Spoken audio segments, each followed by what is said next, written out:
ఎన్నికల ప్రక్రియలో కీలక ఘట్టమైన పోలింగ్ ముగిసింది. ఇక కౌంటింగ్కి చాలా సమయం ఉంది. ఈ రెండింటికి మధ్య ముఖ్యంగా స్ట్రాంగ్ రూమ్స్ ఎంత భద్రమనే అనుమానం ప్రస్తుతం కూటమి తాలూకా అభ్యర్థుల్లో ఉంది.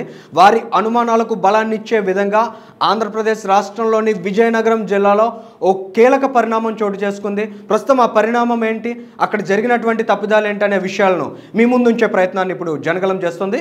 విజయనగరం పార్లమెంట్ కాన్స్టిట్యున్సీకి సంబంధించినటువంటి పోస్టల్ బ్యాలెట్స్ అనేవి విజయనగరం అసెంబ్లీ కాన్స్టిట్యున్సీకి సంబంధించిన పోస్టల్ బ్యాలెట్స్లో కలిపి ఉంచారు. ప్రస్తుతం ఎంఆర్ఓ కార్యాలయంలో ఉన్నటువంటి అసెంబ్లీ పోస్టల్ బ్యాలెట్స్ ప్రదేశంలోనే పార్లమెంట్ కాన్స్టిట్యున్సీకి సంబంధించిన పోస్టల్ బ్యాలెట్స్ కూడా ఉండిపోయాయని గుర్తించిన అధికారులు వెంటనే హుటాహుటిన పార్లమెంట్ కాన్స్టిట్యున్సీకి సంబంధించి కలెక్టర్ కార్యాలయంలో ఏర్పాటు చేసినటువంటి స్ట్రాంగ్ రూమ్స్ వద్దకు ఇక్కడ ఉన్న బ్యాలెట్స్ను తరలించేటువంటి ప్రక్రియను ప్రారంభించారు.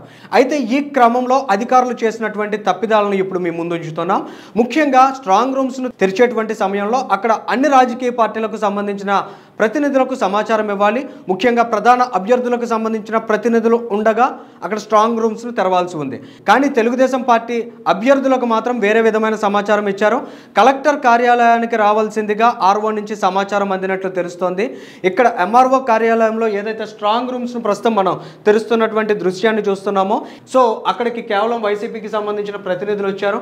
వారు వచ్చిన తర్వాత ఏ విధమైన తప్పిదాలు జరిగాయి, ముఖ్యంగా ఏ విధమైన రూల్స్ని వారు వైలేట్ చేసి ముందుకు వెళ్లారనే విషయాన్ని మనం ఇప్పుడు చూస్తున్నాం. వైసీపీ ఎమ్మెల్యే కోలగట్ల అల్లుడు కౌశిక్ ఇక్కడ స్ట్రాంగ్ రూమ్ను తెరిచేటువంటి సమయంలో అక్కడ ఉండడాన్ని మనం గమనిస్తున్నాం. ఆయన చేతిలో ఒక సెల్ ఫోన్ కూడా ఉంది. ముఖ్యంగా స్ట్రాంగ్ రూమ్స్ లోపలికి సెల్ ఫోన్స్ ఎలా అనుమతిస్తారనేటువంటి అనుమానాలు సైతం వ్యక్తం చేస్తున్నారు ఇటు తెలుగుదేశం పార్టీకి సంబంధించినటువంటి ప్రతినిధులు.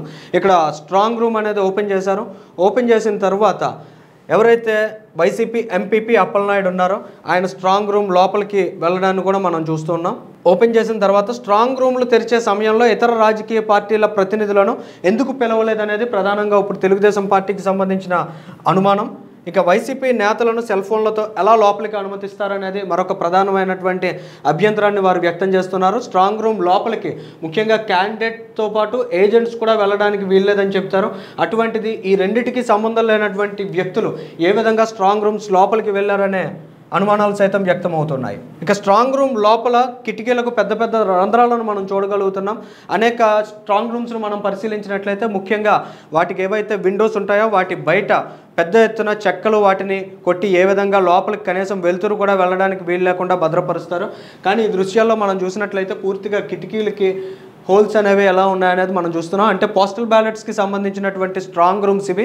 వీటిని ఏ విధంగా నిర్లక్ష్యంగా భద్రపరుస్తారనే అనుమానాలు ప్రస్తుతం వ్యక్తమవుతున్నాయి. అయితే దీనికి సంబంధించి ఎన్నికల సంఘం ఇప్పటి వరకు ఏ విధమైన చర్యలు అనేవి చేపట్టలేదు. ప్రస్తుతం తెలుగుదేశం పార్టీకి సంబంధించి ఈ రకమైన అభ్యంతరాలు వ్యక్తమవుతున్న తరుణంలో ఈసీ ఏ విధంగా స్పందిస్తుంది, ముఖ్యంగా వైసీపీ ప్రాబల్యం ఎక్కువగా ఉంటుందని చెబుతున్నటువంటి విజయనగరం జిల్లాలో ఏ విధమైనటువంటి చర్యలు చేపట్టడం ద్వారా స్ట్రాంగ్ రూమ్స్ భద్రంగా ఉన్నాయనేటువంటి భరోసాను ఎన్నికల సంఘానికి సంబంధించిన అధికారులు కల్పిస్తారో వంటి విషయాలు వేచి చూడాలి.